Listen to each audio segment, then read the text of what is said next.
Hello everyone, Felicia here, making a quick recording before we get into the episode. So Julia and I took the time to record the episode and I was fumbling with a lot of the pronunciation of certain things. At first I thought, you know what, it is what it is. That's a really lazy attitude to have. I've taken the time to re-record better pronunciation of certain words in Korean. So if you hear a little discrepancy, how certain words sound at different points, and also I didn't want to make Julia have to sit through an entire re-recording. Have memories of this clip if you find yourself being annoyed with the discrepancy between the sound quality.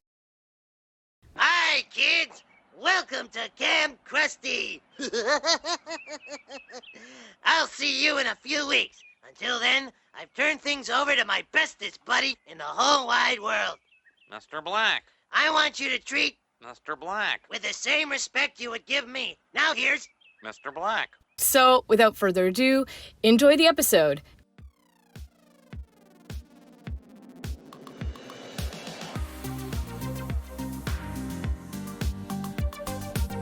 Welcome to the Royal Diaries, Unlocking History. My name is Felicia. My name is Julia. We are sisters who love books, history, and talking about them both. We're doing a deep dive into the Royal Diaries series. Come with us as we learn about the girls who became women that shaped history. All right, we're back with a vengeance. Is it a vengeance, though? No vengeance, but we're back. We are back. We are in season 2 and we're kicking off with Såndåk, Princess of the Moon and Stars by Sherry Holman. The summary says, in a series of messages placed in her grandmother's ancestral jar, a 6th century princess and future ruler of the Korean kingdom of Silla vents her frustrations at not being permitted to study astronomy because she is a girl. Ooh.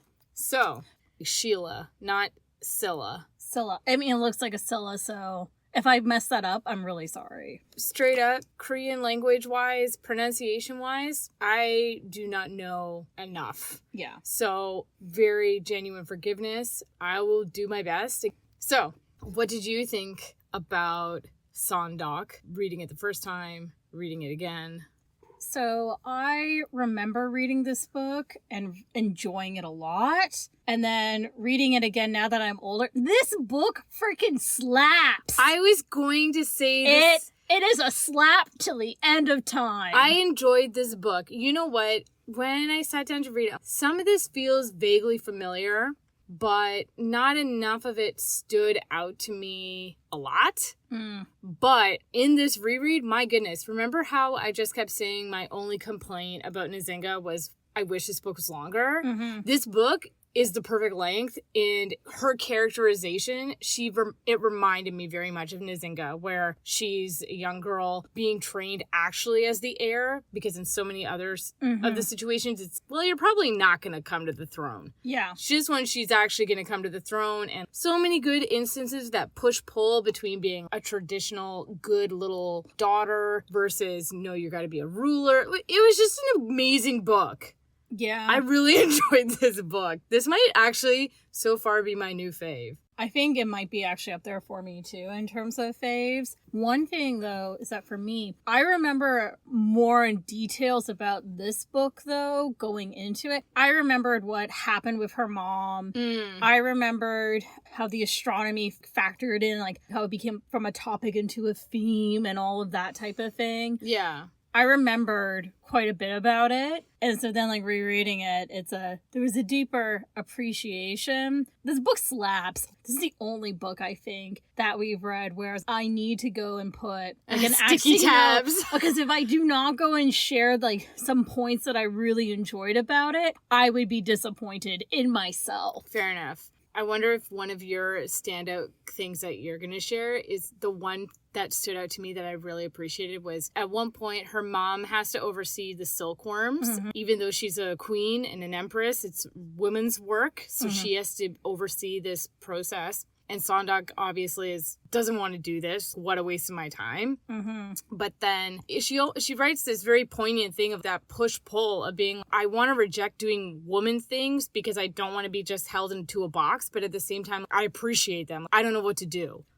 I don't know why I hate women's work so much, grandmother. Logically, I know there's nothing shameful in it, but somehow I feel that if I do what is expected of me as a woman, I will lose the little, insecure foothold I have in the world of men. I sometimes feel torn between acting like a daughter to my mother and a son to my father. By nature, my flesh is weak, yet through my will I must toughen it to govern this kingdom up upon my father's death.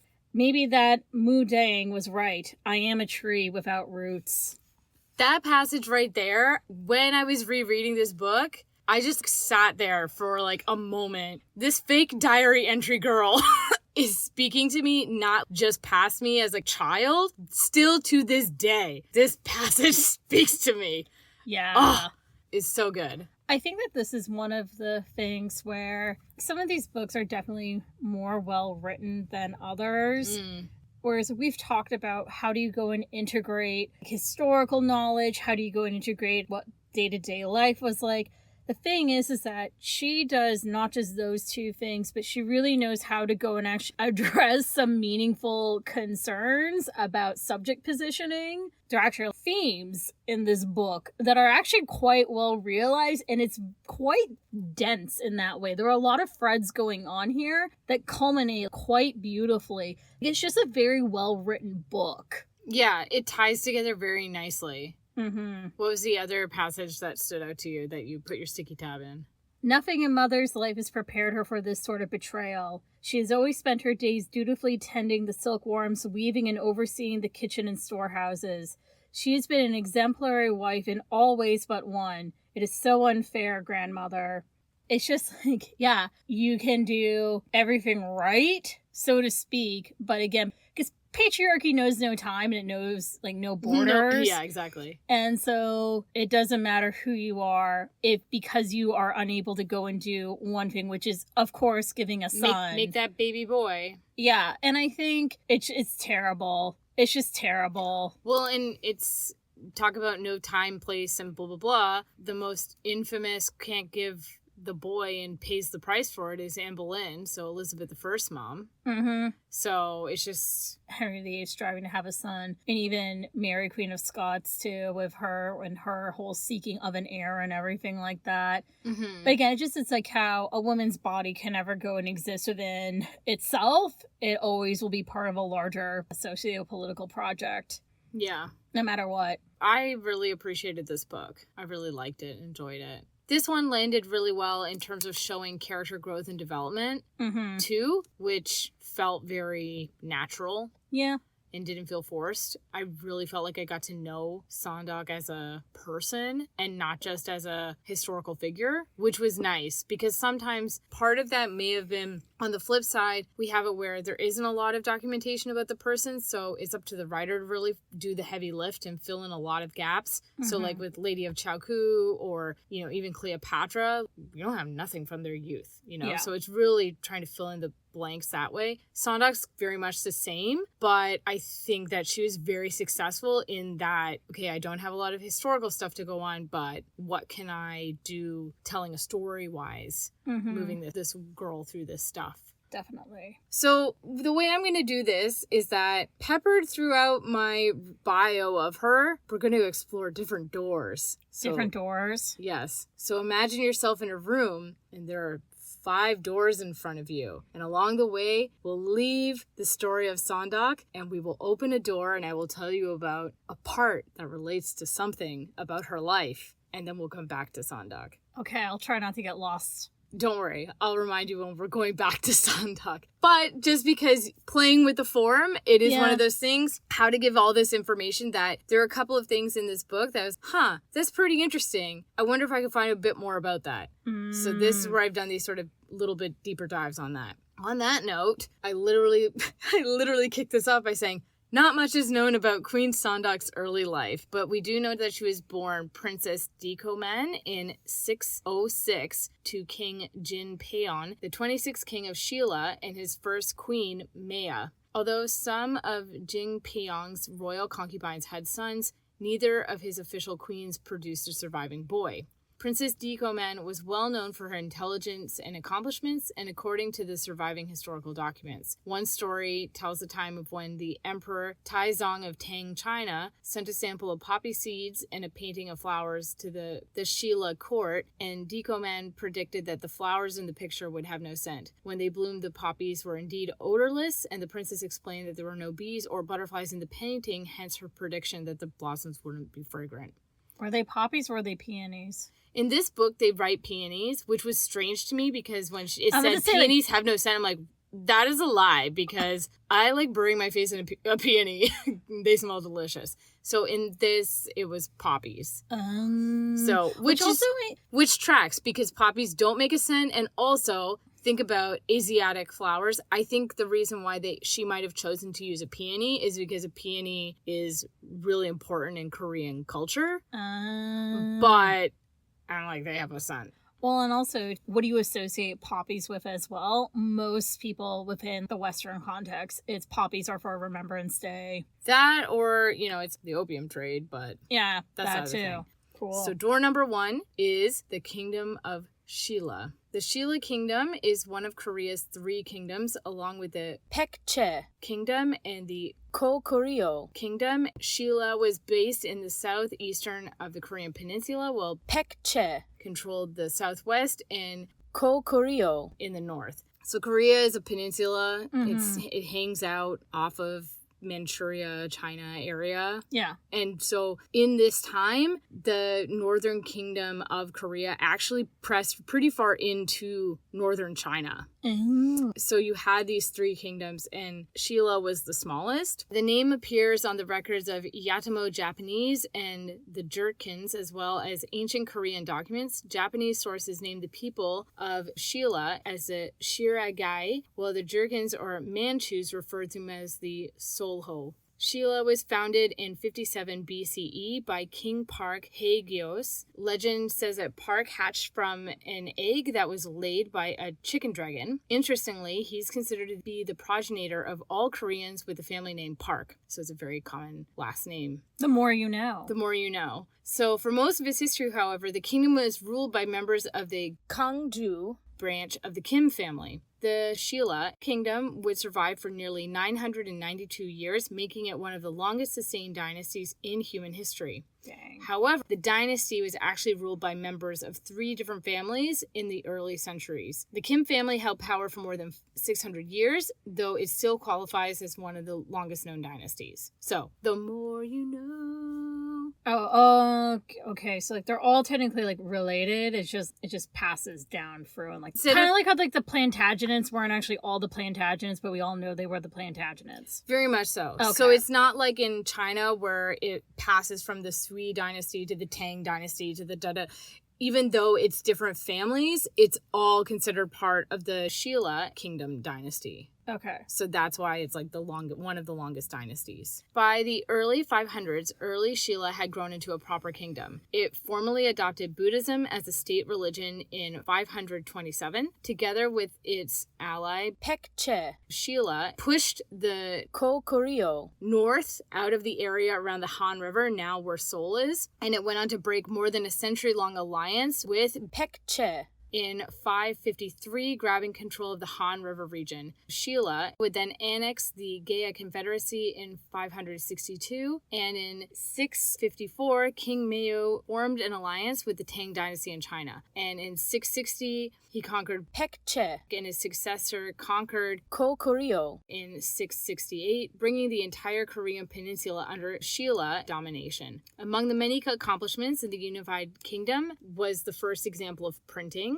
A Buddhist sutra produced with woodblock printing has been discovered at a temple. It was printed in 751 CE and is the earliest printed document ever found. Dang. Beginning in the 800s, Silla fell into decline. Increasingly powerful nobles threatened the power of the kings. Military rebellions centered on strongholds in the other kingdoms. Finally, in 935, the last king of unified Silla surrendered to the emerging Goguryeo kingdom to the north. former Silla capital city of Gwangju still features impressive historical sites from this ancient period. Although the most popular are the Pungutsun Temple with its stone Buddha figure. The Tulmi Park features the burial mounds of the Silla kings, and there's still astronomical observatories. So what was happening at this point with Silla was a small kingdom, but it was smart in terms of its alliances. The kingdom recognized, I'll partner with the other small kingdom and we'll push out the northern one. And then what ended up happening is that then Silla turned around and was, oh, hey, I'm now going to partner with China to take over my former ally so we can take over the entire thing. So very much like a chess match, 100% of do not play Risk with these people. That sounds like the plot of Jawbreaker. Just a bit. It could be. So that is the door number 1, the kingdom of Silla. Back to Queen Seondeok. As the oldest child of a queen and a young woman of great intellectual power, Princess Dikoman was selected to be her father's successor. In Silla culture, a family's heritage was traced through the matrilineal and patrilineal sides in the bone rank system, giving highborn women more authority than any other culture at the time. Because of this, it was not unknown for a woman to rule over small sections in the Silla kingdom, but they had only ever served as regents for sons or dowager queens, never in their own name. This changed when King Jaepyeong died in 632 and his 26-year-old daughter, Princess Dikoman, became the first ever outright female monarch known as Queen Seondeok. Nice. Door number 2, the bone rank system. The bone rank, or Golplum system, was developed in the Silla kingdom during the 5th and 6th centuries. The designation of a person's hereditary bone rank signified how closely they were related to royalty, thus what rights and privileges they had in society. The highest rank of bone was Seongal, or sacred bone, that made up of people who were from the royal family on both sides. Originally, only one sacred bone rank person could become king or queen. The second rank was true bone, or Jingal, and consisted of people of royal blood on one side of the family and noble blood on the other. Below these bone ranks were head ranks 6, 5, 4. Head rank 6 men could hold high ministerial and military posts, while members of the head rank 4 could only become lower level bureaucrats. Interestingly enough, historical sources never mention head ranks 3, 2, and 1. Perhaps they were the ranks of the common people who didn't have government office, therefore they didn't merit mention in the government documents. The bone rank system was a rigid caste system. People were expected to marry within their bone rank, although some higher rank men could have concubines from lower ranks.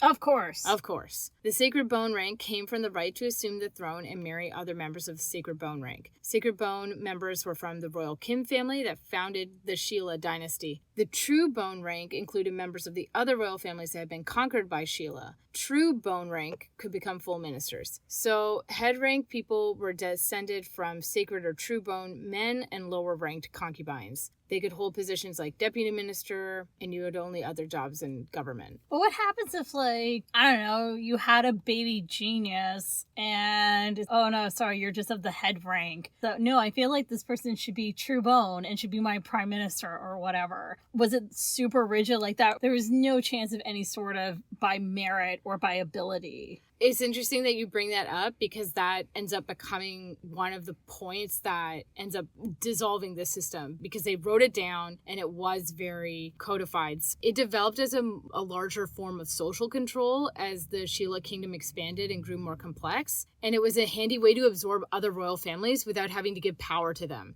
So I could still recognize you as a ruler, but because you're not of the highest form in the bone rank caste, I don't actually have to let you rule.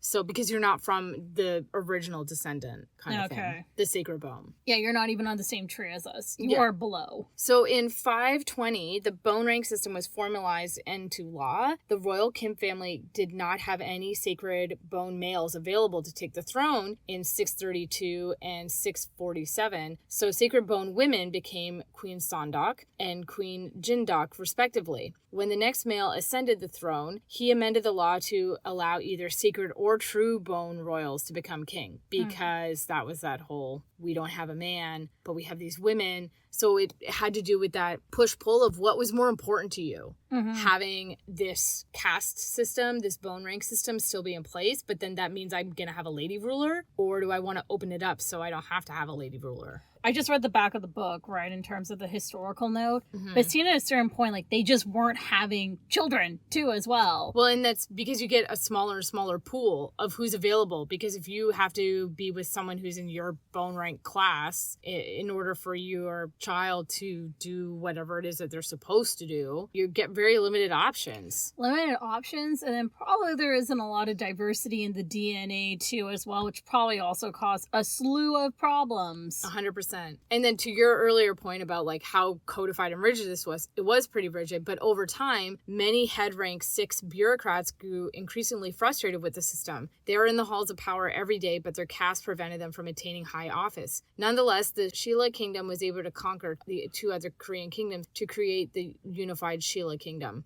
Over the course of the 9th century, they suffered from weak kings and increasingly powerful and rebellious local lords from head rank 6. In 935, unified Silla was overthrown by the Goryeo kingdom, which actively recruited these able and willing head rank 6 men to staff its military and bureaucracy. The bone rank system that the Silla rulers invented to control the populace and firm up their own hold on power ended up undermining the entire later kingdom. Oh, you mean that rigid system of hierarchy and control backfired spectacularly? I'm so surprised. Because the people who actually had skills and abilities were being pigeonholed and kept into a certain place by arbitrary BS rules, and then they got fed up and went somewhere else. Or, you know, they're not going to be getting paid a living wage and they don't want to go and work in cities anymore, so they'll just go and quit their jobs because they want to keep on working from home. Yes. Oh, sorry. This is not a workers' rights podcast.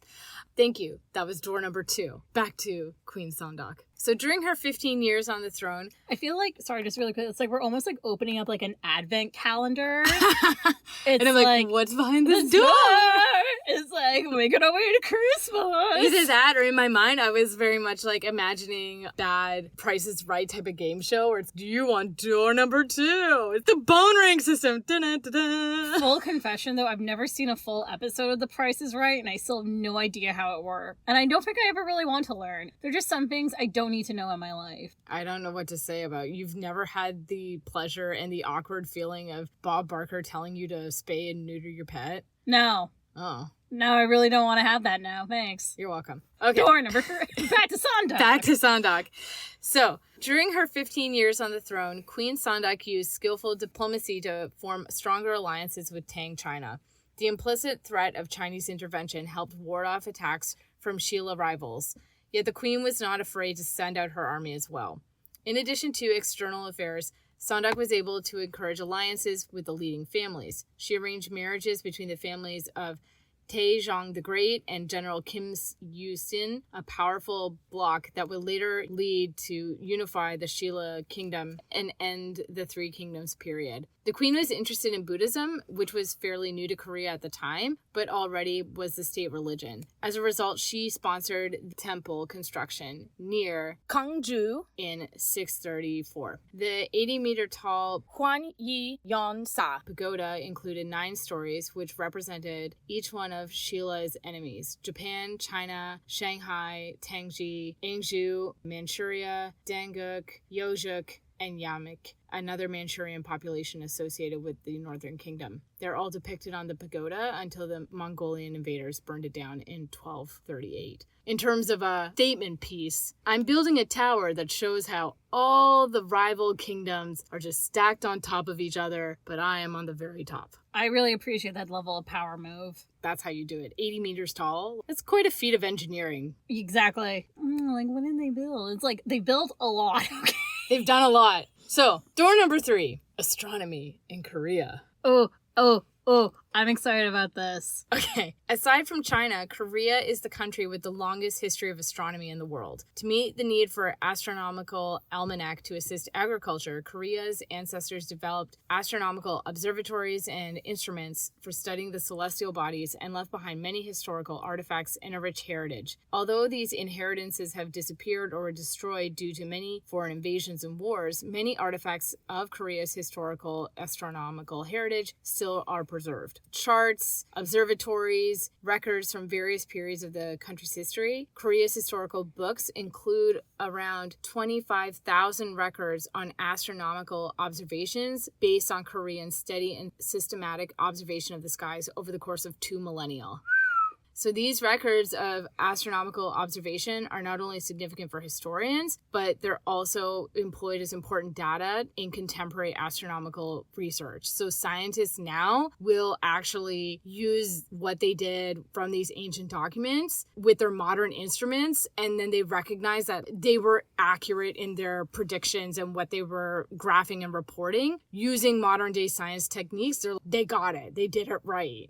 I had this idea that because we have more sophisticated equipment or we have the computers that can do it for us. No, human beings have been able to go and do incredible feats. I mean, they had human calculators at NASA, for God's sakes. Mm-hmm. Or it's like even how in Egypt, they ascertained that the Earth was round in the 2nd century BCE. So what's really interesting too is that these records provide critical clues on studies of stellar explosions, comet orbits, and abnormal astronomical phenomenon that took place in the past.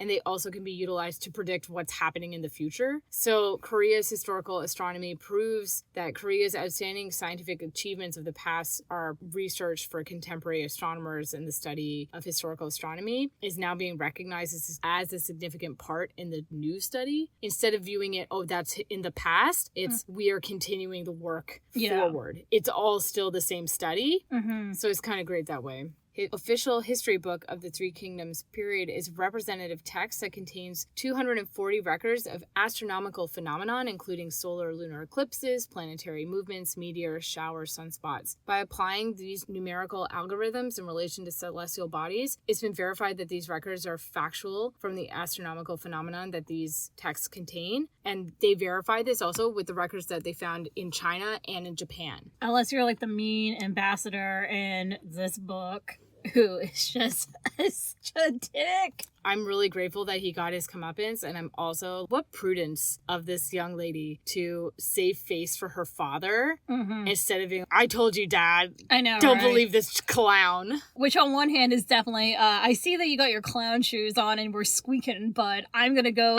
save you. Oh my God, I just imagine the person dressing themselves in the clown is like, I am the royal astronomer. Like, there is no eclipse. Yeah, exactly. I am the clown. But speaking of astronomy, can we talk about astronomy as a topic and then how it develops some of the book's themes? Yeah, for sure. Okay, just really quick, Julian, what's the difference between like topic and a theme? A topic is astronomy. A theme is the role of observation of natural phenomena versus inference. That is a theme within the text. Or the role of chasing one's personal interest area, but then going against familial obligations, but then how they can both eventually be reconciled in the end because you need to be true to yourself to go and be the person who the family needs. And that's manifested through astronomy in terms of Såndåk. But then I just think about a theme, which is in A Christmas Story, and he decides to write about wanting that BB gun, and she essentially gives him a fail. Yeah, you'll shoot your eye out. You'll shoot your eye out, but really what she should have said is, that's a topic, not a theme.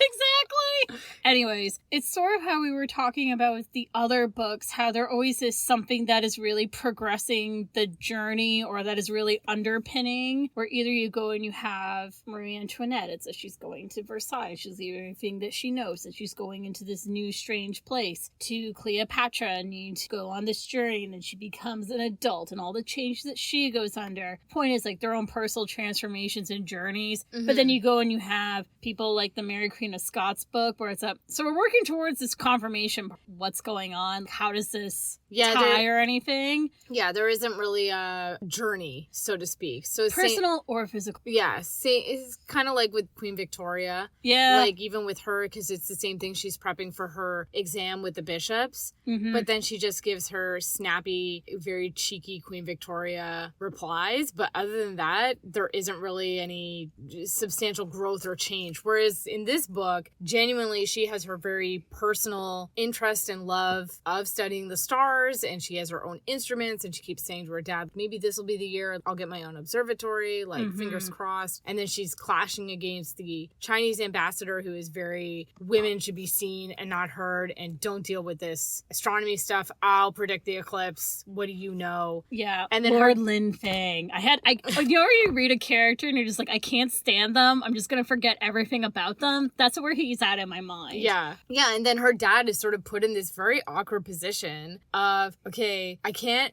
badmouth and tell the person who's representing our ally to just go away and shut up. Yeah. But I can't at the same time just ignore my heir. But then Såndåk just takes it upon herself to just say, I've embarrassed my dad, so I'll like stop doing this nonsense. But I think that's part of the book, though, to be the best version of yourself that's going to go and help people, that's going to go and actually do the right thing by your family. You need to be true to who you are as a person. Sort of like the end credit song in the cartoon version of Mulan, sung by 98 Degrees. Oh my God. True to yourself. You must be true to your heart. Okay, but actually though, because Såndåk, the moment that she says, okay, I'm going to bury these instruments, I'm not going to do them anymore, I'm going to be the dutiful Confucian daughter, and she does that for a period of time, and then suddenly like her life starts imploding because her mom's getting sent away and her friend's been sent away, and this whole thing is that then you realize though, she's not being true to who she is, and her dad's not doing the same thing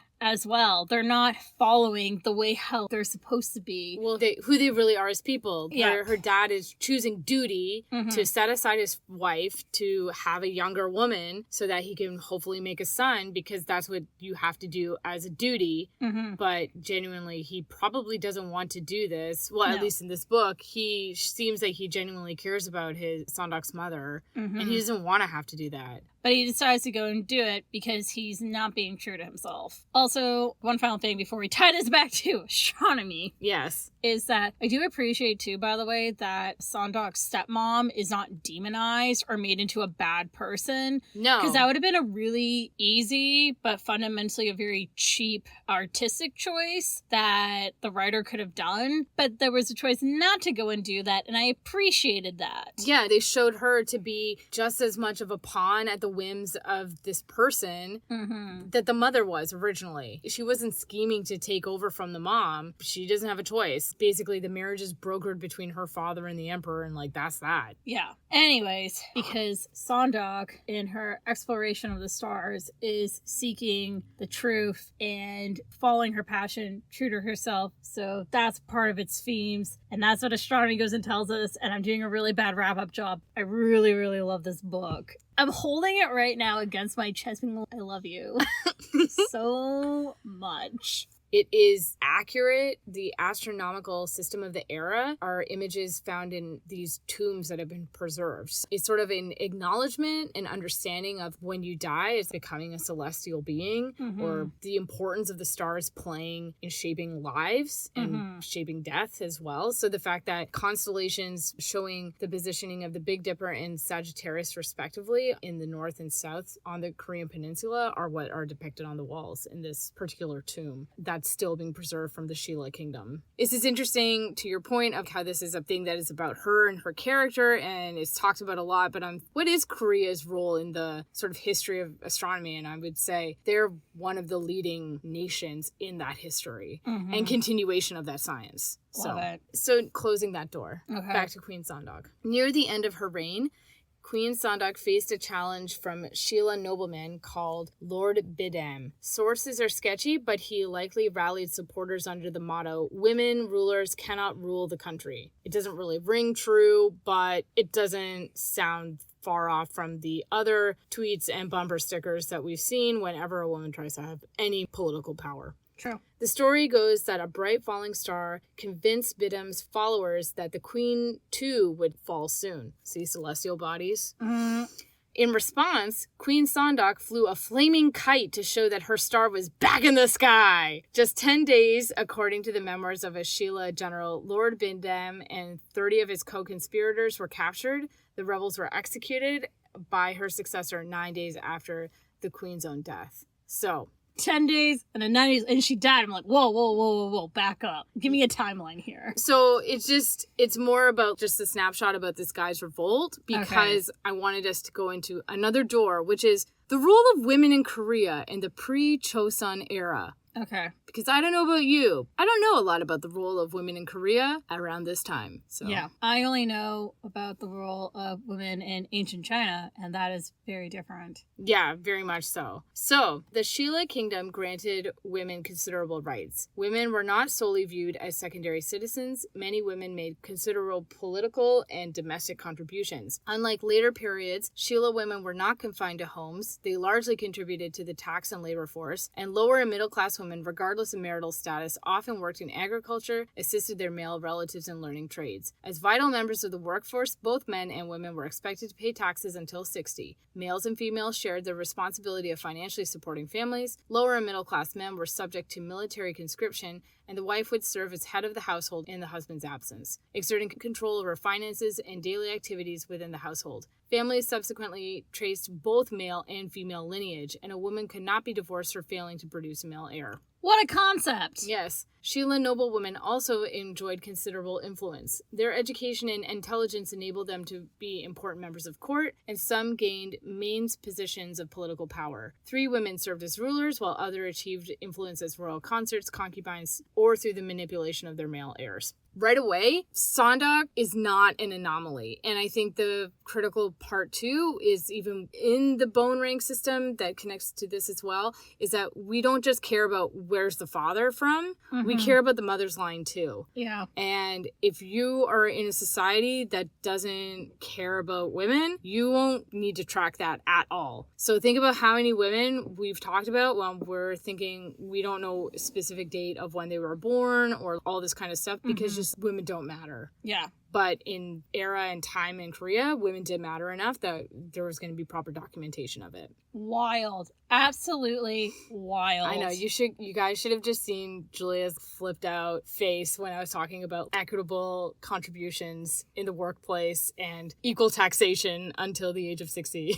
Paying taxes because we live in a society. I know. What a concept. So Queen Seondeok was revered as a just and virtuous ruler. She wasn't evaluated by her gender, but had efficiency and success in her reign. After her death, the throne passed over male relatives and was given to her female cousin. Similar to her cousin, Sŏndåk received loyalty of male generals, officials, and courtiers, and made substantial efforts to fight foreign invaders and improve the infrastructure of the country. The last Silla queen, Song, ruled more than 2 centuries later. Unfortunately, she inherited a bankrupt dynasty where people were desperate and starving.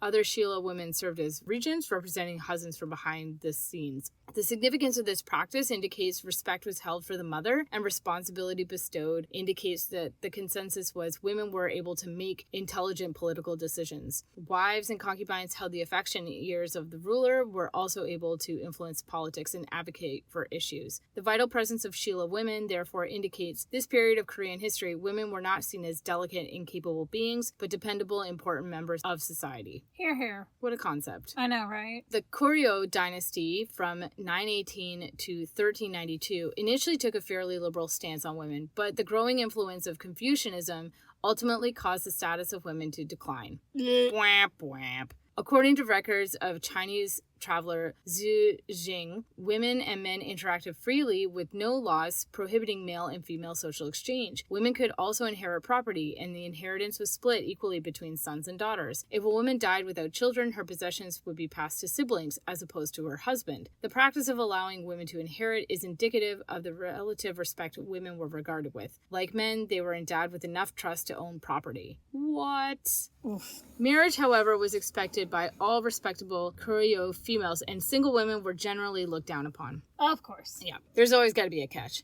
While a dowry was desirable, young brides were not required to bring anything but a wardrobe and household supplies they would use. Although the bride's family was expected to pay the substantial costs of the wedding feast and festivities, women were not regarded as burdens who had robbed their families of wealth, but as vital members of their natal family. So, unlike I'm very sorry that you have to deal with this daughter. Please take this cow along with her. Instead, it was, you're gaining a daughter. This is a boon for you. Mm-hmm. Ideally, widowed women would remain chaste, but many remarried, and in some cases, a widow was permitted to bring her deceased husband's land and wealth as her dowry. The widows of soldiers who died in battle were given government land grant that would support the family, but were expected to return it if they remarried. Fair The enough. Sheila and Kurio treatment of women should not be mistaken to signify that females enjoyed complete freedom or equality.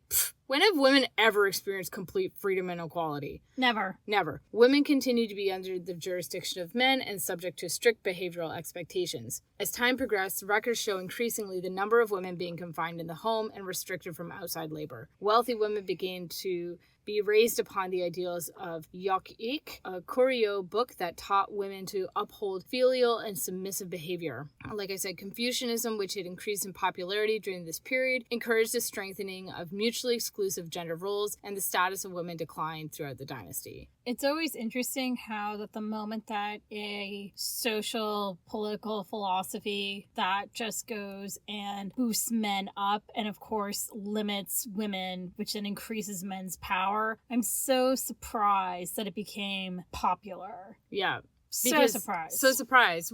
We will explore about different religions at this time, but that is something to note for sure. Mm-hmm.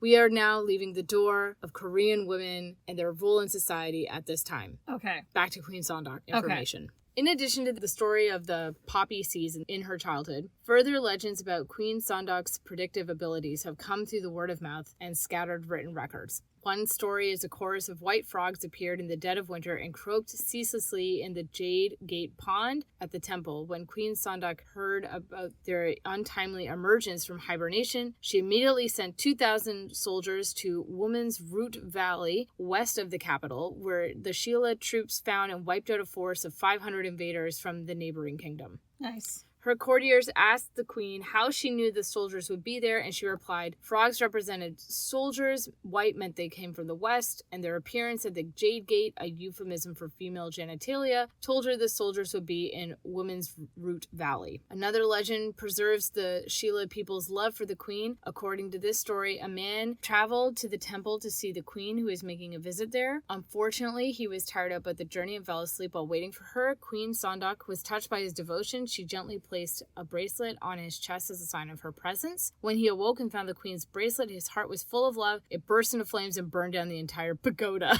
Oh my god. He self-immolated from love. Wow. Was he really touched to go and meet you? I don't know. He didn't self-immolate. Yeah, he got swept up with his passion. It wasn't self-immolation. It was spontaneous combustion. Spontaneous combustion. It's like, how much do you love this person? Have you ever spontaneously combusted? So, door number 5, spiritual and religious systems in Korea. So in this book, they cover shamanism, there's Buddhism, and then there's Confucianism. Yes. So shamanism is what was practiced in Seondok's time. Buddhism is what she practices, and now we have the Chinese ambassador who's coming in with Confucianism. Mm-hmm. And so they all sort of play a role, and this is, again, to that point of the story being so well written. They all play a role in that push-pull about being true to yourself, and she buries her instrument. She wants to be following Confucian rules, so being a quiet, dutiful woman, girl. Mm-hmm. In Buddhism, she has that whole idea about like self-sacrifice and becoming your best self and your highest self, and her very close friend decides that he actually wants to become a Buddhist priest. Mm-hmm. And that sort of is one of those things where he was a real person. Okay. They did have a real connection. Mm-hmm. And it is one of those things of she never married, he became a priest, they were very, very close. So maybe he was a bit of her Robert Dudley, the one that got away. The one that got away. Yeah. So there's that whole potential vein there. And then with shamanism, she wants to reject it because it's primitive and it's not acceptable form of religion or worship. Mm-hmm. But when she's pushed to the edge with her mother being replaced, she consults with the shaman woman to try to reverse fate. Yeah. But obviously it doesn't work. No, because that's one of the better scenes in the book. You've already given him his heir. Like, it's here. She's here right now. And it's true. It's true. So the woman wasn't wrong. So shamanism is a primitive religion. It doesn't really have a system structure, but it permeates into the daily lives of people through folklore and customs. Okay, quick question though, because they say shamanism, but we also have shamanism like all over the world though. Is there a specific term, this Korean Peninsula shamanism, or are we just going to call it shamanism for simplicity's sake? We'll call it shamanism for simplicity's sake, but I will talk about a little bit of how actually a lot of the same beliefs, it is kind of universal, because and that's sort of how shamanism operates, because it isn't like a formal structured religion in that way. So in the Neolithic, people in Korea had animistic beliefs that every object in the world possessed a soul. So there's the same sort of beliefs that you see in different other types of indigenous groups. Yeah. You know, so people believe that we have a soul that never dies. So a corpse was laid in the ground with its head toward the east in the direction of sunrise. Neolithic man believed that while good spirits like the sun would bring good luck, evil spirits would bring misfortune. So a lot of folklore superstition.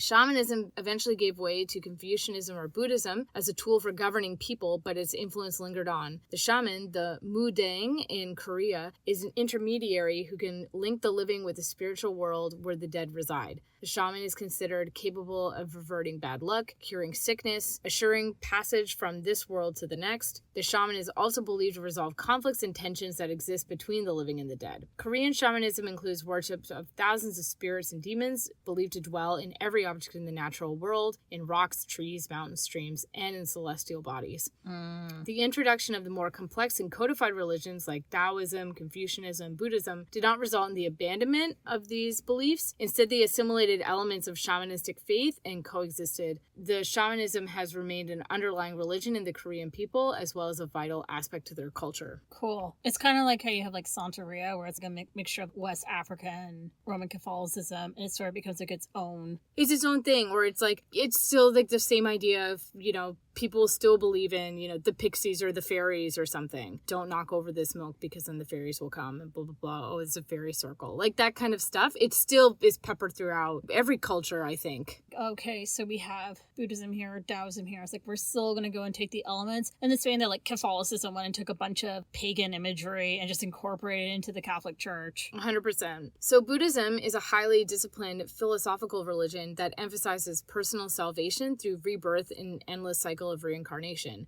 Buddhism was introduced to Korea in 372 CE by a monk named Sŏndŏk, who came from the Qing dynasty in China. In 384, a monk Melanda brought Buddhism to Pekche from the eastern Jin state of China. In Silla, Buddhism was disseminated by a monk, Edo of Kokoryo, by the mid-5th century. Buddhism seems to be supported by the ruling people of the three kingdoms because it was suitable as a spiritual prop for a governing structure, with the Buddha as a single object of worship, like the king is a single object of authority. So it helps to have a monotheistic sort of leaning. Yeah, even though it's not really, there's no God, but... No, it's the same idea. You have a figure, and it's one figure. Yeah.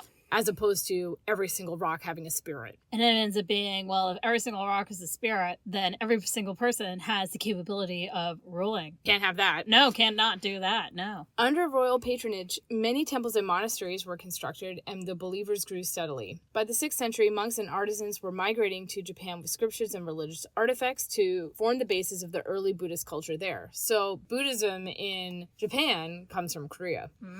By the time the Silla unified the peninsula in 668, it embraced Buddhism as a state religion, although the government systems were along the Confucian lines. Royal preference for Buddhism in this period produced magnificent flowering of Buddhist arts and temple architecture, including the Pungut-sun temple and other relics in the capital of Silla. The state cult of Buddhism began to deteriorate as the nobility indulged in a luxurious lifestyle. Kind of goes against Buddhist principles of, you know, giving up earthly things for enlightenment. Just a little bit. Buddhism then established the Son sect, Japanese Zen, to concentrate on finding universal truth through a life of frugality. So almost in response to that, that's where it became more codified of give up this earthly stuff. Like become a higher Zen person. It's like I could become a higher Zen person, but I really like all of my face serums. Yeah, it's like I could, but I like bath bombs too much.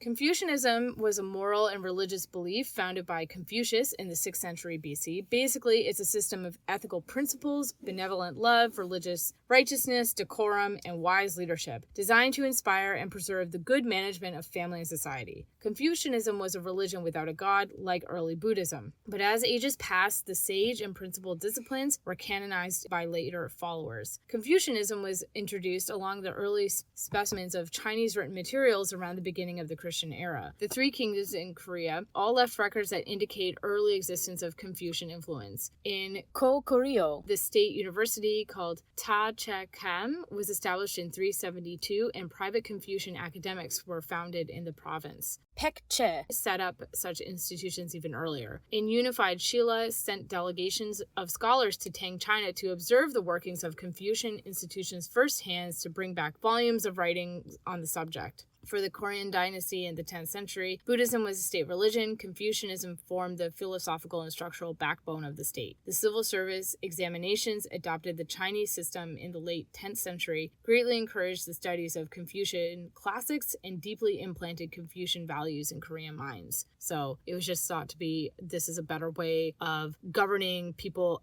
as a collective. When we're trying to lay out law and order as a government, it's easier if you're following principles that are like very law and order, black and white. Well, and also too is that the underlying theme of Confucianism is that order in the home will then go and reflect order in society. It's not that, oh, we're taking care of everyone. It's everyone else is monitoring each other. Mm-hmm. And so they end up doing the work for you in a way. Yeah, so you don't have to worry about it. No, because you don't need to go and worry about people rabble-rousing together because they're all going in place. Oh, I saw that you let your wife out of the house sooner, or I saw that you did not go and act with propriety earlier in the week. The whole thing, shame ends up becoming a big part of it too. Saving face, but then it also makes it less about, yes, the individual, but then the individual is part of a family unit. Yep. And therefore, if someone in the family unit acts out of line, then that reflects poorly on the whole of the family. And this isn't just Confucianism. No. Like, this is all organized religions. Oh, yeah, 100%. Like, we're not specifically... This is not talking about Confucianism. We're just talking about how governments like to use religion to keep people in line. And it will happen, again, anywhere, at any time, any place. Okay. Closing that door. Okay. We're back into the main courtyard. Back into the main courtyard of Såndåk. So one day, sometime before her passing, Queen Seondeok gathered her courtiers and announced that she would die on January 17th, 647. She asked to be buried in the Tusha heaven, and her courtiers replied that they didn't know the location, so she pointed at a place, Nagsan, the Wolf Mountain. On the exact day she predicted, Queen Seondeok died and was interred on a tomb in Nagsan. 10 years later, another Silla ruler built the Temple of Four Heavenly Kings down the slope from her tomb. They used large burial mounds. Mm-hmm. I've seen the pictures. The court later realized they were fulfilling the final prophecy from Såndåk, where in Buddhist scripture, the four heavenly kings live below the Tusha heaven on Mount Meru. Obviously, she predicted her death, and this is not to go make light of it, but one of it was, oh my god, we're getting to the end of the day and I haven't died yet. Or it's kind of like Elizabeth I, I'm going to be standing, it's been 3 days, you haven't died yet. She's like, oh fuck. And then, yeah. And then she was like, I guess I'll just die. Yeah, exactly. I don't know. Or maybe, I think if anything, this lady, she's very self-possessed. Mm-hmm. And I think if she makes a commitment, she keeps it. Yep. So Queen Seondeok never married or had children. In some versions of the Poppy legend, it suggests that the Tang emperor teased Seondeok about her lack of offspring when he sent the painting of the flowers, no bees or butterflies. Ooh. As her successor, Seondeok chose her cousin Kim Seungman, who became Queen Jindok. The fact that another ruling queen followed immediately after her reign proves that she was an able and astute ruler. Lord Bidem's protestations notwithstanding. Remember, he was the guy who wanted to overthrow her, and in that time, she crushed him, but then she dies, and then he and his people are executed by her successor, aka her cousin. Yeah. She takes care of it. After Seondeok goes and says,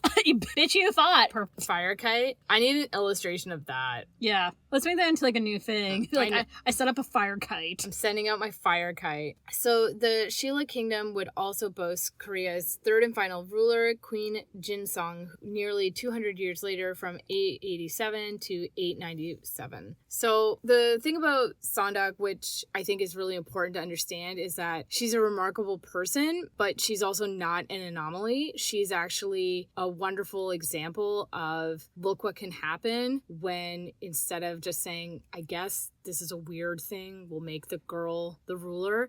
It was just, no, she's going to be the ruler. And so she was set up to succeed. And then what was great too is, especially how this was, I found illustrated in the book, is that idea of being true to yourself and coming into your own. I think that she was able to do that in real life too, because she was assumed to be capable, and therefore she was, instead of having to fight against everybody saying this is impossible, no one's ever done this before. Exactly. So that is Queen Seondeok and our travels through many doors in Korea. I learned a lot, but I'm also like, oh, I'm so sad to leave this book behind. It's also just beautiful too. You can always reread it, you know. I know. Ugh. You know how you're supposed to never say that you actually have a favorite child? Yeah. But secretly, you're I kind of like this one a little itch more. Yeah, this one is... This book is a little itch more. I almost would say to someone, if, you know, there's those entry-level women that you've heard about. Most people probably haven't heard of Såndåk, and I would say if you've read the books where you think, oh, I know Marie Antoinette, I know, take a leap and read the Såndåk one, because it's actually the best book. It's so well written, it's so well done. It is, and I'm really sad that this is the only book by this woman in the whole series. Yes. I feel that if she wrote even more, it'd be amazing. Yeah. No offense, but also full offense to all the other books out there. You can't just end with, no offense to the other books. But, I mean, listen. Okay, I'm kind of clowning just a bit on them. I've been saying clown a lot recently. But anyways, the point is, Såndåk, frickin' a slap till the end of time. Such a good book. Follow us for more research, fun facts, soundtracks, and aesthetic posts. You can find us on Facebook, Instagram, Tumblr, and Twitter at Royal Diaries Pod.